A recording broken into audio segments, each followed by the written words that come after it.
my God. Oh my God. I mean, you I'm guys are in giggling. for such a treat and such great information, some of which, like, there's no way you even would anticipate. Our minds were blown. Today we have Katherine Crowley and Kathi Elster of K-Squared Enterprises.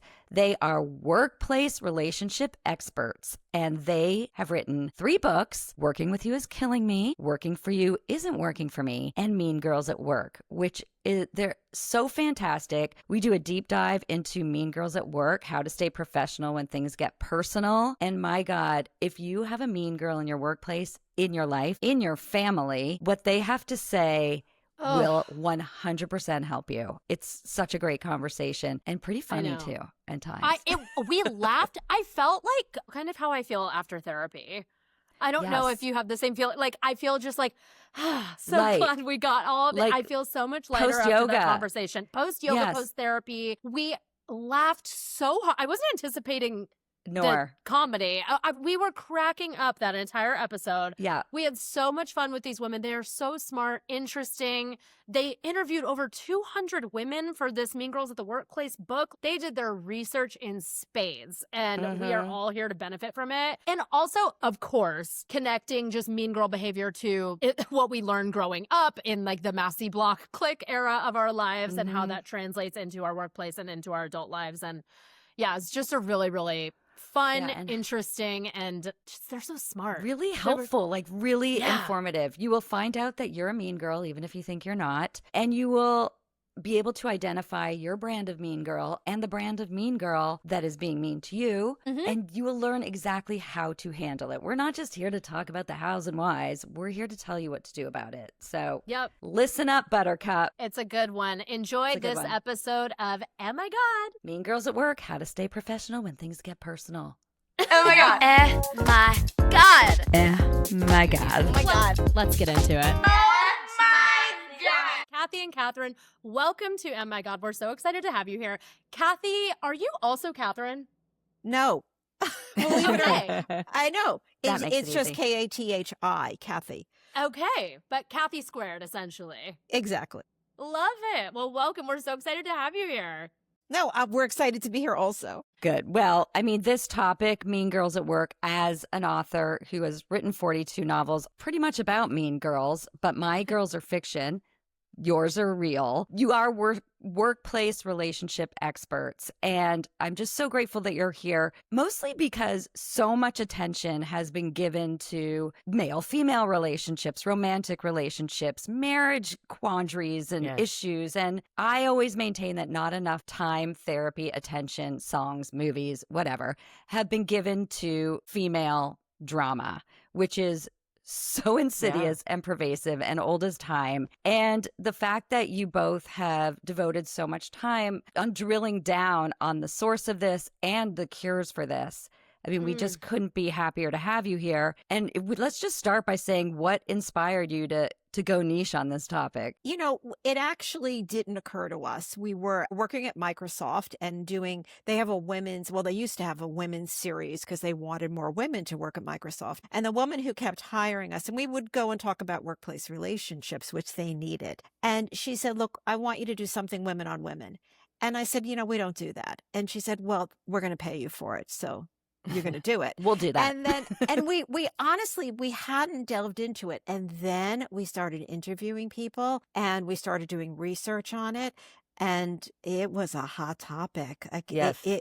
So we did it at Microsoft. We gave this 1-hour talk and they were standing room only. That is, oh my God. And we said, okay, this needs attention. There's really something here. And you're right. Not enough people talk about it. And I think it's hard to understand. We really wanted to start a national conversation, but we got attacked, actually, when this book came out. By whom? Women. Seriously? Yeah, they thought it was, petty and looking at the wrong thing and like making women seem petty and smaller than they should be. Like women, they didn't women pitting women against each which other. Which ironically is very petty and small. Right. Irony alert. Yes. Totally. I actually want to add to what Kathi was saying. We did a thing at Microsoft and then we were invited to the Professional Science Association for Women in Cambridge. at Oh my MIT. And they said, could you do a series on women haters? And neither of it, we're like, what is that? And then they said, it's professional women who hate other women. So then they got even more, what should we say, a little more intense, a little deeper. And we were terrified to go to MIT and speak to a bunch of science professionals about how they were not nice to each other, how they compete with each other. And that, too, was a standing room only event. So Wow. that's when we knew we were onto something and we'd better do our homework and figure out how to express it.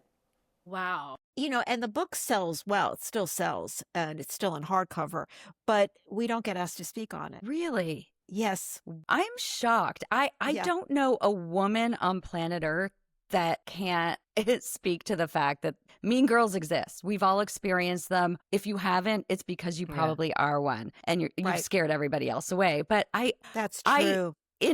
I'm actually surprised in all the work I've done around this, I've never found a mean girl denier in my life. I mean, this is a whole new dynamic. I did not know about this. Well, and we had a whole conversation about this on a previous episode, and my only encounter with a mean girl past high school has been in the professional world. Like, it's not even in my social circles or anything. It's always at work.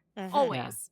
So, of course, like, it makes sense that you guys would tap into that. Yeah, I mean, there just isn't that much out about it. It's hitting a nerve for sure, and it's still not out in the open. It's still not a big enough topic. It's men that love this book more than women because they didn't know this and they didn't understand what they were missing. So we have a section in the book about nonverbal communication, the way a woman will look you, scan you up and down. There are certain looks, you get a message. We all know what they mean. They're universal.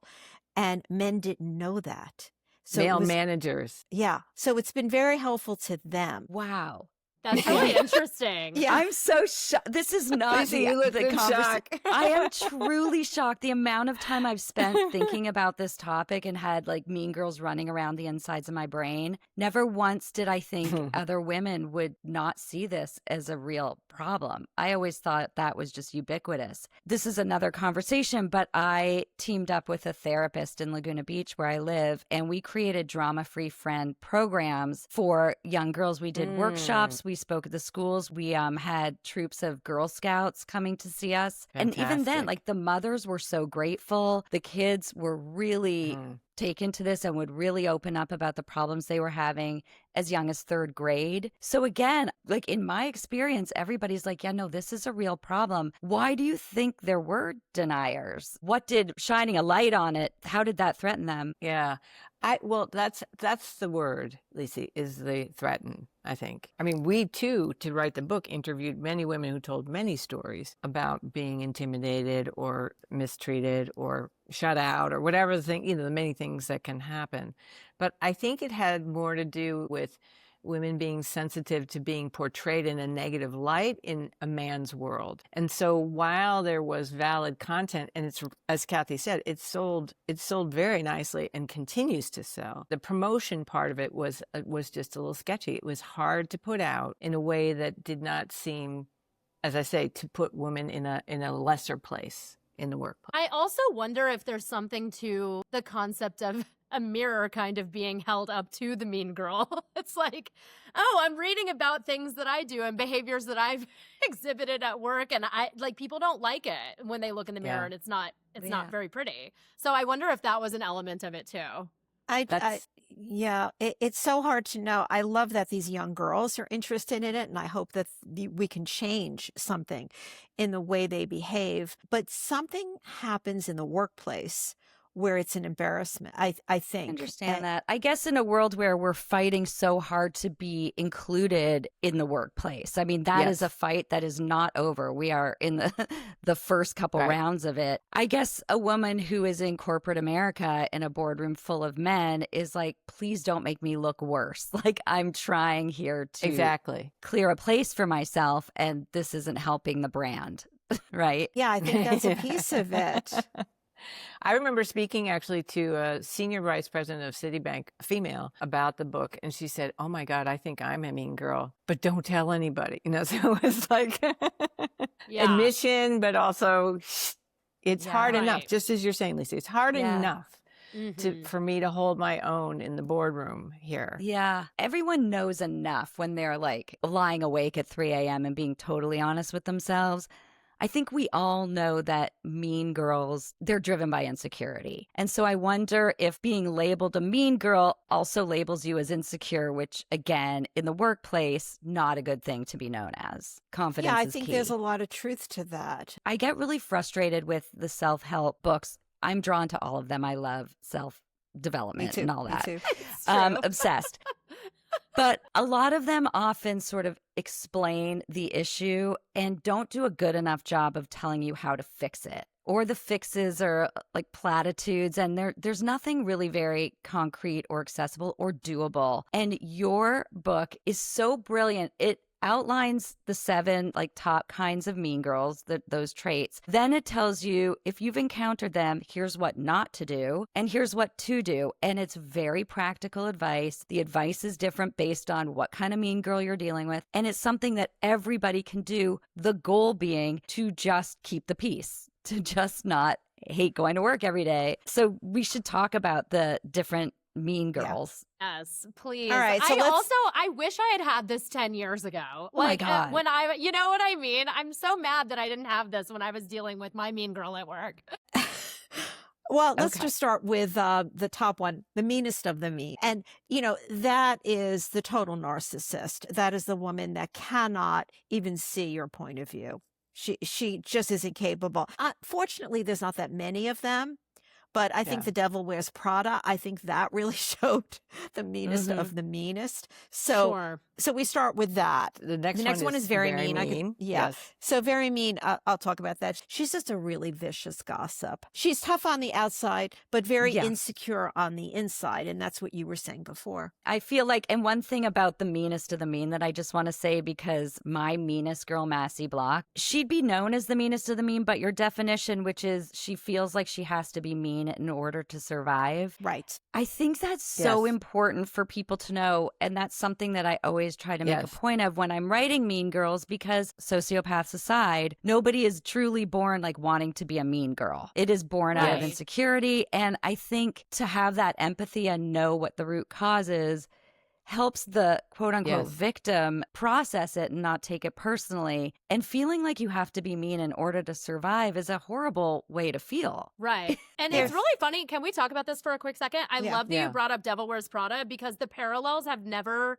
occurred to me between Miranda Priestley and Massie Block, just like from a character standpoint. Like, she screws over Stanley Tucci at the end of that movie because she's trying to keep her job. Like, That's it's right. not out of meanness, it's out of necessity in her Survival. mind. It's survival. And like, that's very similar to Massie Block.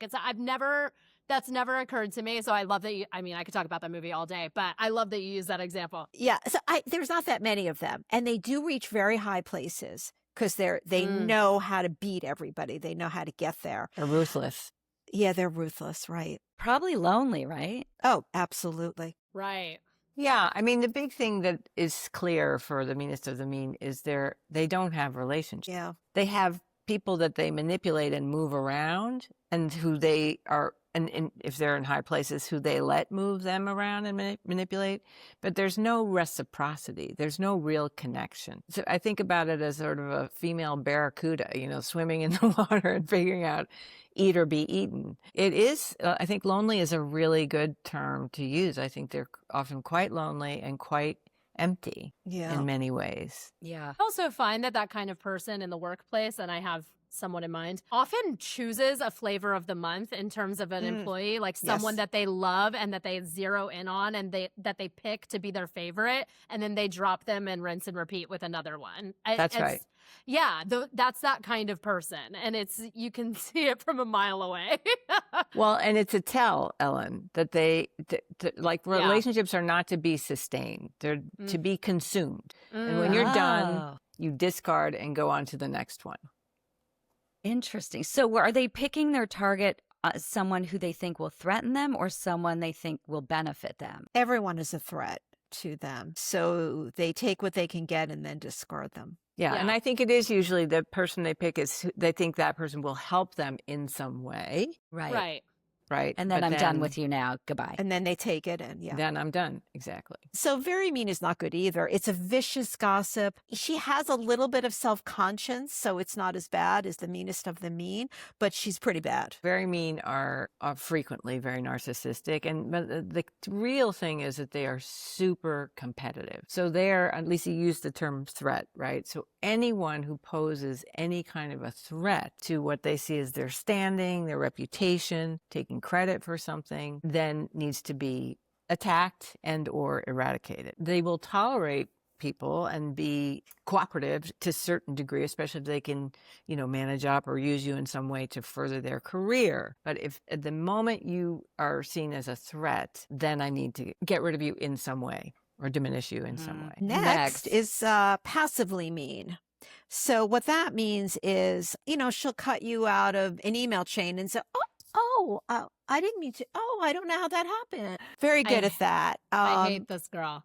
Yeah, nobody likes them. They don't like conflict, so they do it all very passively. The largest number of mean, or the largest percentage, is this, passively mean. For sure. And there's a good reason for that. And Kathi and I, you and I were talking earlier about, we had an excellent book that we used as a resource called In the Company of Women by Pat Heim, who's a PhD. She wrote it back in the 90s, I believe. But what she did was she really studied how is competition different between men and women, men and men, and women, right? I was going to ask that. Why aren't there any mean guys? Like, this is, thank you. Go. Yeah. Didn't mean, Right. I'm just so excited. Right. So hanging on your every word. Right. So the reason that this exists, period, is because we are designed, Mother Nature, whatever, evolution has designed us we are supposed to tend and befriend.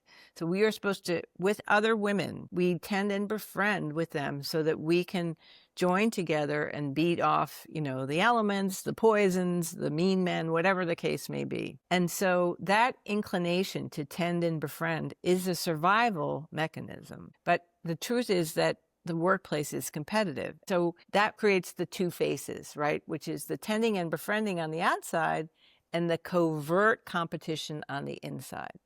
Mm-hmm. And that's where you get the passively mean, where they're smiling because we're supposed to be nice to each other.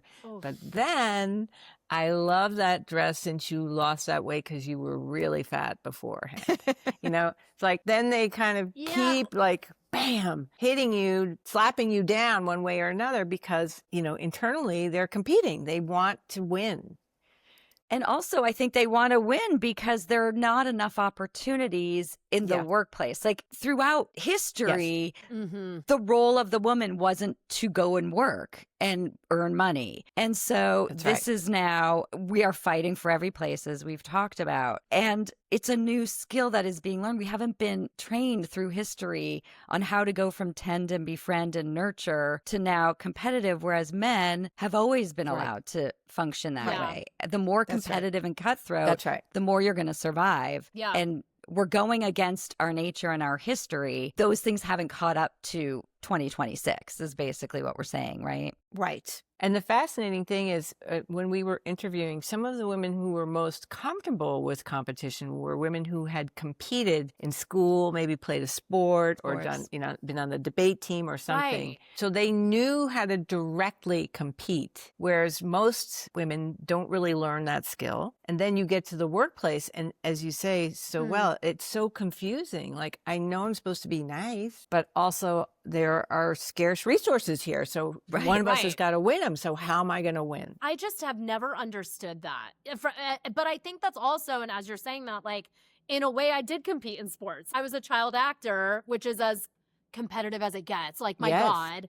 And I just always grew up with an awareness of every individual brings their own thing to the table. And there's room for all of us. This girl's going to be right for this and I'm not going to be right for it. And I'll be right for this and she won't be right for it. It just is what it is. So there's really no point in competing because there's so much out of our control that I feel like that's just completely translated into every area of my life. And if I do feel threatened, I look inward. I don't know. Are people just not evolved. I'm so evolved. What can I say? I've got it all figured out. What can I say? I think there are a good number of women who are, I won't say as evolved as you, Ellen, but who have some level of evolution. But I think, frankly, for those women, Mean Girls are even more confusing. Absolutely. Because you're not coming from that place. So you don't understand it. I'm dumbfounded by it. My brother went to work at a corporate job when we were in our early 20s. I don't know if you guys hear this trope all the time, but this is very common for people my age and young professionals to talk about. The older person that's mean to you in the office with the young, like, why is this such a thing? So that happened to my brother, this older woman who'd been at the company for 35 years, like just terrorized him as a 21-year-old, 22-year-old. He like hated going to work every day. It was miserable. I mean, just absolutely miserable. And I went through the same thing on a show that I was on. So what is that about? Is that one of your types? Like the bitter older employee? That person fits into some of the next ones, but that person was very threatened by the youth, and he probably had skills that they were afraid of. So which one does that fit into? Well, let me just keep going. So we have keep going. Sorry, I derailed it for a second. That's okay. That's what we do. Doesn't mean to be mean. So this person is just extremely self-absorbed. They're more self-centered, kind of covert. So they don't mean to be mean, but they may just say things that are offensive, and they really don't think they're offensive. So yeah, that's you. If I had to pick one on that list, I would say that's me. I live inside my head a lot. I have a certain sense of humor that I imagine is universal, and it's not. And so I've never ever been a mean girl. Like, I'm not a mean girl, but if I were on this list, it would be accidentally offending someone. Or so here's how we came to these topics. We came to realize every woman is a mean girl. Because has a little mean in them. Yeah. Well, we all can be perceived as mean. So that's really what it comes down to. So I'm the next one. Okay. Yeah, and I actually think, Lisa, you're more the next one. I think you're to be mean more like me. Is self-absorbed, like in a way that they're chronically late, or they've always got a drama of some kind, or they don't do their part of the job, but they don't know why you have a problem with it. Okay, right. I think I'm considerate. I just have a sense of humor that's not universal. There's been times where you're like, what if we did this? And I'm like, I think it's funny, but I don't think everyone will. Yeah. So I think that's the next one, Kathi, that doesn't know she's mean. Which that's what I'm saying. Slightly different. Oh, yeah, okay. But the thing to remember here is that we all can be perceived as mean by other women that don't like something about us. So we have to all own the fact that we do something that may be perceived as mean. So the next one is what I am. Doesn't know she's mean. And so that's the person. She's a little self-righteous and controlling. But what I do, how I can tell you, is like, I think I'm helping people. I think, well, let me just give them some feedback. So I told a girlfriend at the gym the other day, I think she has a hearing problem, because I got so tired of what? And I had to repeat everything over and over again. But I said it very kindly. And I said, listen, I think you have a hearing problem. And she was furious at me, absolutely livid. Oh, no. So I thought I was being really helpful, but that's the tell. So doesn't know she's mean, usually thinks it's helpful or funny.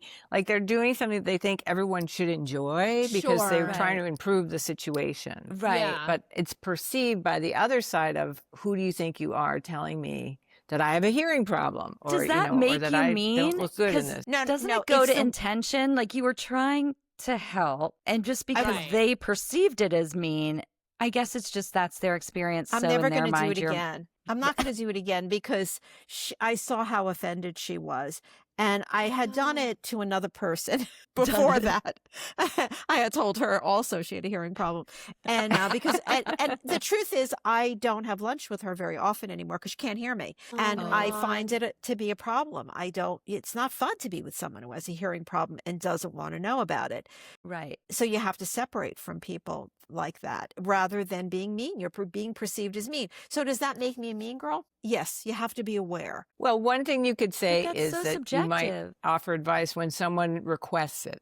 Exactly. Yeah, that's the move. So do you think I have a hearing problem? Yeah, then that's the whole thing. Right. Right. Right. So it's the hard. unsolicited. And in the book, when we talk about at work, it's like they may do your job for you because they think you're going too slowly, or they may, Right. not Kathi wouldn't do this, right? Or they may jump in and tell you you're doing it all wrong, or you don't sound good, or, clean up, you look sloppy before the meeting. All this is with good intent. Right. But it's experienced by another woman as mean. And Kathi, you were giving an Right. example of a friend who would say to you, don't lose any more weight, you'll look gaunt. So Right. I was so offended that she said that to Someone me. said that to you, don't Yeah. lose anymore. What's it like to live my dream? Like, I would love for someone to say that to me. Are you kidding me? Well, she was telling me that I was going to, my face was going to get too drawn and then I need plastic surgery. And she was a lovely woman who just I would be like, move in with me. Like, so let's funny. live together forever. But I perceived it as mean. So it's interesting. Okay. And then the next one we have this is Katherine, brings out your. I love So- that you're calling each other Yeah, out. That's certain Okay, kinds so of personalities. well, define- we grow define every time that. you're right.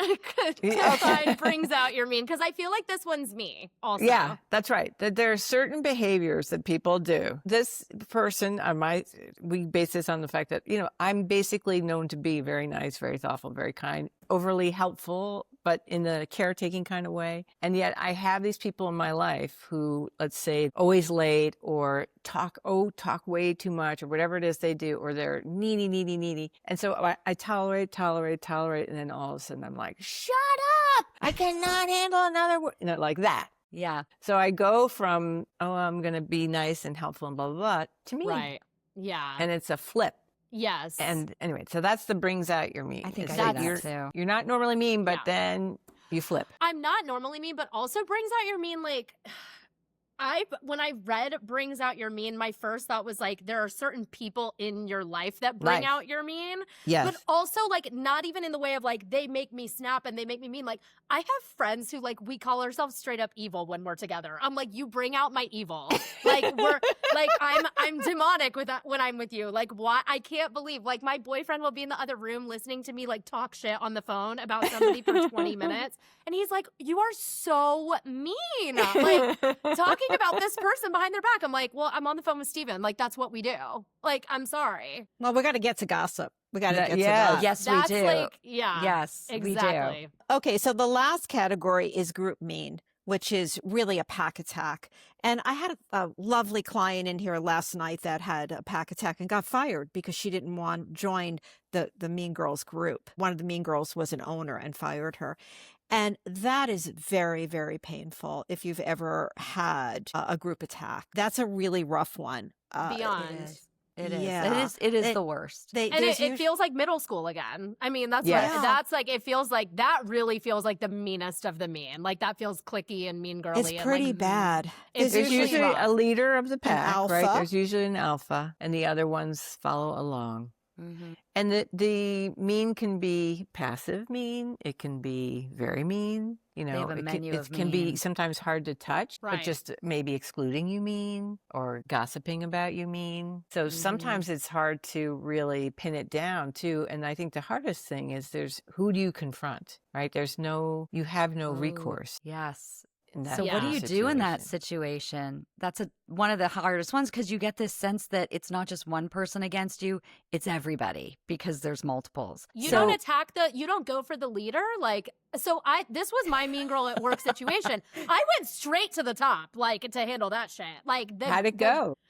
Shut it down. It was all over after that. I let the leader of this whole group in my professional life, she was tormenting me for like 8 months. It was hell. I hated going to work every day because I was like, she's going to bully me in my dressing room. It was so scary. Once I put her in her place and was like, what you're doing, I'm not. Like, we're not doing this anymore. Like, what's been going on? We're not doing it anymore. We're too old and I'm done with it. Then all of her little, like, followers and people that generally liked me but just kind of, like, stood by for the bad behavior were like, I'm so glad you said something. I'm like, why is everyone so spineless? So I don't But know. she Like, wasn't my in a mind, you go, position of power over you. Like in a lot of these cases, it's a boss or somebody, it a felt manager. like it though. It felt like Right. it, though, because she was 10 years my senior. You know, I was the youngest person at the company. It did feel like there was a power dynamic there. What I'm going to say that I think you did well, really smartly, intuitively, what we talk about in the pack attacks is that you want to divide and conquer, right? So in a way, going directly to her broke up the pack. Yeah. And so that's really one of the keys. Sometimes you start with the friends of the mean girl and, you know, Right. address them, see if you can find an ally of some. But that is But how do you the key trust is really them? to divide and conquer. Yeah. I mean, you don't, but it was like at the end of the day, with that whole situation, other people in that company were like, it was so undeniable that this girl was being such a bitch to me that it was like, there's no excuse for it at this point. This is abhorrent behavior. Were you friends after that? What happened? Oh, no. But she stopped. She stopped. She stopped. She just like left me alone. I told this whole story on a prior episode, but I unpacked this whole trauma. We understudied the same parts. Like it was just textbook competition, show business garbage. And I just wanted to be friends with everybody. I was 21 and so excited to be on a big show and just trying to make friends and have fun. And she just hated me. Like it was so obvious. And I had to be in a dressing room with this person 8 shows a week and touring and living in hotels. So when you're in that bubble, it feels all the more consuming too. Absolutely. And like you're being held hostage. Yes. Yeah. Yes. And so I kind of, she did something really shitty and really mean, and I called her out on it. And all of her friends were like, yikes. You know, like they were kind of bystanders, but didn't really know the extent of the meanness that was going on until I called attention to it. And I was like, this is unacceptable. I'm not going to feel scared to come into my dressing room 8 shows a week for the next 6 months. Like, it's not sustainable at this point. So, yeah, but then she just like kind of left me alone and that was it. And 10 years later, with you can see it. Age and all of it, I see it completely differently. But at the time, I was like, I felt like a 7th grader. It's like, why does this girl hate me? It's like so hurtful. I think you handled it beautifully, though. Amazing. Thank you. But I don't think it was a pack attack, though. It was just one person. Yeah. So the pack attack is a divide and conquer. You Right. do have to, Oh, It's tough, though. Yes. And we want to say another thing about it, which is packs form usually in corporate cultures where the manager is not strong. In fact, where management is weak. And so it becomes that the inmates are running the asylum. And so that's where they're able to emerge. A strong manager would not allow that kind of behavior. With weak management or neglectful management, in many healthcare situations, unfortunately, there can be a good number of mean girls and even mean packs. And that's often because they're sort of left to fend for themselves and figure it out and make things work. And then these groups form. And they're not being monitored. And that like push-pull of I'm trying to bond with the other women, but I have to compete with them. That's probably the nature, especially if you're in sales or something like that. That is the very nature of your profession. And that duality of like, I don't know if I'm supposed to bond or compete. And I imagine a lot of times what happens is women managers probably make the mistake of trying to befriend and not know how to manage clearly and cleanly because they're so worried about being liked because of that dynamic. Yeah, a lot of managers fear their employees, especially the strong ones. They want to Oh be my God. liked. So did you have a standard questionnaire that you went to all these Yes. different people? I mean, how did you come up with these 7? We interviewed a lot of women. Do you remember how many, Catherine? It was hundreds. And I'd say like 220, about that many. okay, I thought it was more than that. oh my God. And That's a lot. It seemed like a lot of interviews at the time. Yeah, I'm sure it's a lot of people. and we'd heard a lot of things repeatedly. Most women had the same thing to say. Catherine's a therapist, Okay. and I'm the executive coach.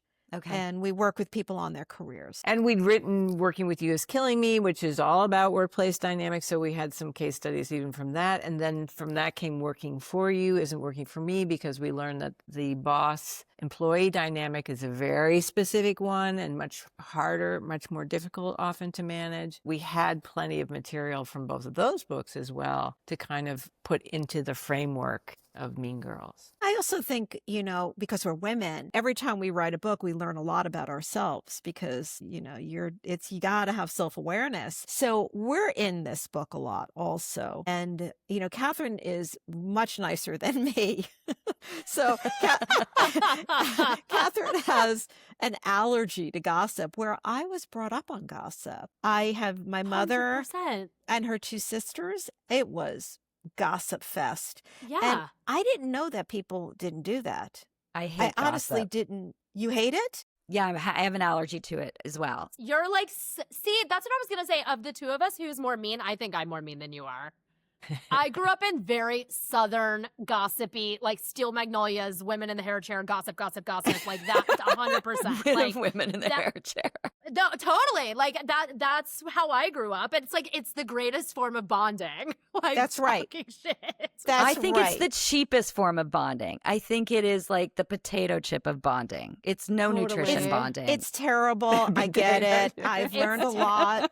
It's terrible. I hate it. Kathy's like, terrible, not gonna stop. I try to stop and it comes right back. I But- try to too. I know. Well, what do you get from it? Like, let's drill down on It's that. hysterical. Humor. It's Humor. Okay, It's funny. I think there's more to it. I think there's a social Humor. currency, or there's it makes me feel better about myself, or it gives me a way to bond with you because I don't have anything else to say. Yes, Can I get a witness, get that. Katherine? Katherine I gets get me. what you're saying. Yeah. However, well, it's a form of tending and befriending, right? Mhm. Right. Really. And it's Right. also it's so old, it's prehistoric, women sitting around the campfire, like trying to figure out Totally. what's going on, sharing rumors with each other, trying to, parse out which caveman was naughty Right. and which one was nice, Right. like we're always trying to sort that out. And I wanted to say something about women as communicators. And this is why it's, Mean Girls, it's so communication heavy. Women have 2 communication centers, one in each lobe of their brains. Men only have one. Women have 27% more connective tissue between the left and right lobes of the brain than men do. So we're processing, we have feeling thought, we've got one idea and another, we want to say this, we're going to say that, and we don't forget, we remember. Right? When someone said something that offended me, Mhm. I will never forget that. We always Mhm. win our arguments with men because they don't remember anything. We remember exactly what you said, right? Yep. So gossip really works for the female brain in that way. Yeah. Maybe this is me being the doesn't know she's mean, so I'll call myself out. But I don't gossip, but I will engage you to process someone else's behavior and analyze Yeah. it. So I've told myself that that's not gossip because there's a point to it. I'm trying to make sense of someone's behavior and understand it. Is that gossip, or is that loophole no, I'm processing, so I'm not a gossip? I think that they're kindred just in the way they see that women, we're meaning makers. We're trying to figure out what's happening. Women are much more obsessed with understanding. Right? Right. And interpreting. Kathi was talking about the nonverbal messages, right? Women are like, did you see that? What did she mean? But, we're always trying to figure Right. out what is going on here. Yeah. Right. It's And that true. goes with the processing and with the gossip. Mhm. I was going to say, in my family, my mother, she was a character and a half. But I don't know if it was gossiping. Her way of maybe passively being mean is she was obsessed with astrology. And she would say, someone did something she didn't like. Oh my God, what a Virgo! Oh my she would God. call them their sun sign to somehow diminish them. But Characterize she them, yeah. thought she was just making meaning of the situation. Right? Hilarious. Yes. The thing also that I want to talk about with in terms of gossip is I agree with you. I think what you have in mind, Lisi, is women, acquaintances, small talk, using gossip as small talk or chit chat. That's not what I'm talking about. I was raised, my mom would always say, she's like, okay, if you feel this way about this girl at school, whatever, don't tell anyone, but you can tell me everything. Come home, whatever you say in the house is totally safe and fair game. Okay. And so that's what I mean more so when I'm talking about gossip. I have my circle of 5 people that are family, and I trust them in the privacy of my home to sit and yap with. Yeah, that's and different. gossip with. That's to me, what I'm talking gossip about is with like gossip. spilling someone's secrets to. Oh yeah, Like, but No, yeah, that's no, not no, what we're talking Whereas about. I'm sitting Okay. and like talking shit for sure, but like in the privacy of my home with people that I've been friends with for over a decade, you know? Right. So it's like that feels a little bit different. And when people try to engage like at a party or something and gossiping about somebody else, I'm like so uninterested in that. So like Yeah. I understand what you mean by that, but no, I'm a gossip girl. Yeah. Through and through. Yeah, so am I. Okay, I like that you're So- being honest about it. Wouldn't that We be have nice to if be. everyone was honest? Now, Mhm. you That would- probably don't, or both of you probably don't like the Real Housewives, right? I don't ever watch it. No. Yeah. Love it.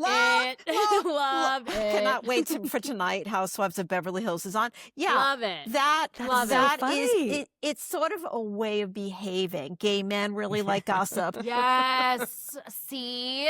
I love a documentary about Judy Garland and her tragic life. Like, I'm fascinated sure. by I love that too. Give me I drama. love that too. Yes. Like real drama, though, not contrived like ratings drama. No, you have to just look at it. The thing with the housewives, and I've tried to explain this to people, they're like, I don't get the appeal. I'm very, like, I am artsy fartsy in what I consume for the most part, but like, love the housewives. You have to just take it for what it is. Like, Right. knowing that, like, this is basically scripted television and I'm watching a soap opera, just knowing this is all such nonsense and Yeah. like, honestly, a feat in editing. Like, that's what I take from it. Yeah, I'm I like, agree. We're talking about healthy gossip, actually, because I don't think we're Mhm. talking about harmful. Although when I was Right. brought up, I thought my mother and her two sisters were somewhat harmful. So I had to unlearn that. Now it's fun. It's sport. I do it with my daughter. I brought her up to be this way also. Totally. Gossips oh my raising God. gossips. I mean, it's interesting because we will leave an event and I don't even wait till we're outside to say, what'd you think? You know, and Oh, she is yeah. always saying to me, can we get down the block? We wait till we're Right. in the car. No, Yeah. I know. Are you consumed by celebrity gossip and like drama, like celebrity drama and things going Certain on? ones, somewhat? yes. Yeah. So my boyfriend's mom is like my other gossip girl. Love like the whole thing with the Beckhams that just happened. Oh, very With- interesting. Yes. I'm like sending her all the screenshots and she's just sending me the popcorn emoji back. Like we love it. Yeah. Love it. Yeah. So silly. All right, but but see, so that's bonding. but the gossip in the workplace where you're talking about your coworkers, that's different. I Yeah. think that Yeah. you know is a place we draw the line. So in the book we have something called the no gossip diet, which of course Yes. I wrote because I needed to be on the no gossip diet. I think it's really great, and I do it periodically, and then I forget, and I have to do it again, and it works because when Yeah. you announce to people around you, look, I'm not going to be gossiping for the next 30 days. So, you know, please Dry don't January. call me. I don't even know if I could do Exactly. that. Like that would be really hard. But I think you should try it. And you keep a journal of every time you want to gossip and what it is you want to say. And also you'll see who your gossip circle is Yeah. because it may Mhm. be bigger than you even think because they'll Mhm. try to engage you and pull you back. And Yeah. then after 30 days, you can let it go. But, you know, I find that after 30 days, I am less likely. It does creep back. Yeah. I have to course. say. Interesting. How do you feel about yourself? I don't really feel any better. I don't think. Kathy, I don't Love agree. Kathy's Oh, honesty. tell me, Catherine, You how have am I? told me that you feel better when you go on the diet. But maybe I've done it. First of all, we're not in a place where we're talking about people at work. I think the thing that's actually really important, the point that you were making about the no gossip diet at work, is gossiping does not move your career forward, Totally. right? And Yeah. and I think Great many point. women are not aware enough about that. Even if you delight, and even if you find someone who's a safe person to gossip with, it does not put you in a good place in terms of moving forward with your career or being viewed as a respectful person or a serious person. That's one of the things that we try to highlight in the book, is that it can be tempting, especially if you're a new employee and and the local gossip comes up to you and is like, hey, did you blah, blah, blah, blah, did you see this? It can be very tempting to want to join in. We understand that. The larger point is it won't serve you in the longer run. Yeah, that's Yeah. actually right. So That's how do very you right. shut it down without looking like a like someone who's not playing the Oh, game or looking like a someone who's weenie. judging you. Yeah, a weenie is really the word I was looking for. Without looking like a weenie. I know you do talk about this in the book, but I think it's important. I'd love to hear it. Once you get into that circle, where you do have people you have lunch with and you talk about everybody, it's harder to get out. So it's best not to start. But sometimes you get caught up. I'd probably get caught up. What you have to do is just get busy. Don't have lunch at the same time. You want to just avoid. And when you're with them, you can change the topic and you can say, but I think they're pretty terrific. You just have to begin to move yourself out. And usually with gossip, people don't. That's fine. That's not usually. That's right. The gossiper is looking for attention. So Yeah. if you stop giving it attention, they move probably be on. less interested. Yeah. Right. And it is funny too. Like, I have friends that I just know aren't going to engage. My friend Sam is like, go to Steven for that. I'm not interested in like breaking down why this girl broke up with her boyfriend. Like, I don't care. That's why it's okay. You can pull out of that. So I feel like all these, the top 7 mean girl identities, they do apply outside of the workplace. I feel like they're absolutely. just evergreen.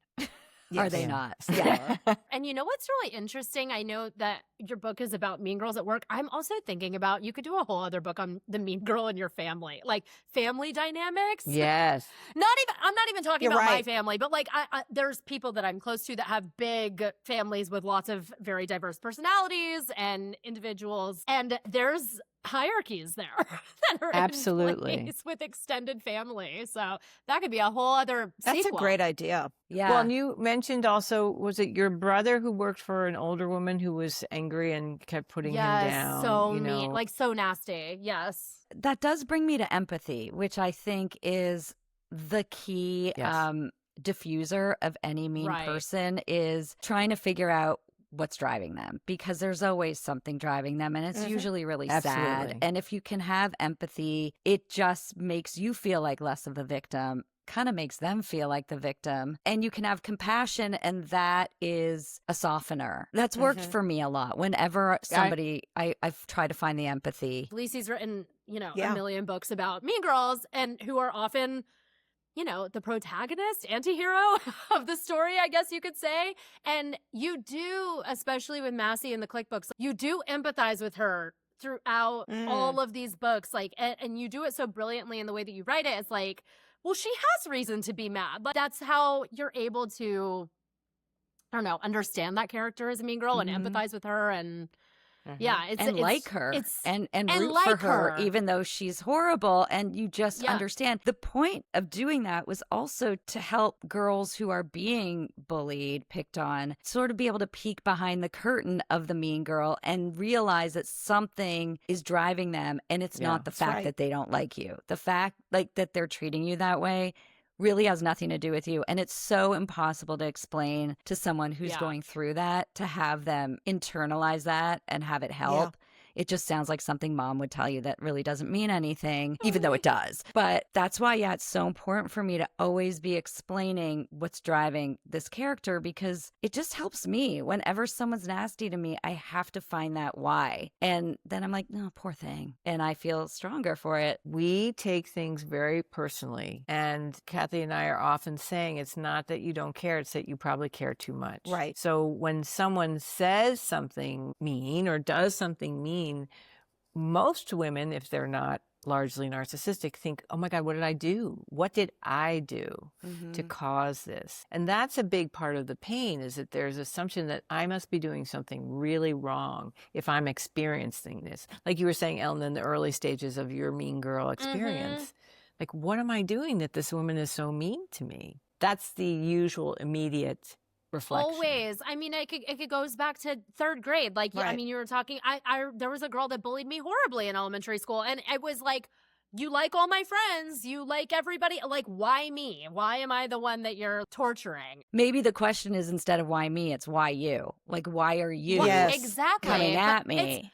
Yeah, and that's really hard when you're 9. Like, what's wrong? What's You know going on what with I you? mean? Exactly. That's why Like, I'm trying to do these programs for younger girls, because It's huge. the more you learn about this now, I mean, this will Yes. shape the future women of the future workplaces if we can all become aware of this at a much younger age. I was speaking to a psychiatrist the other day. I'm fine, but like just needed to get more antidepressants.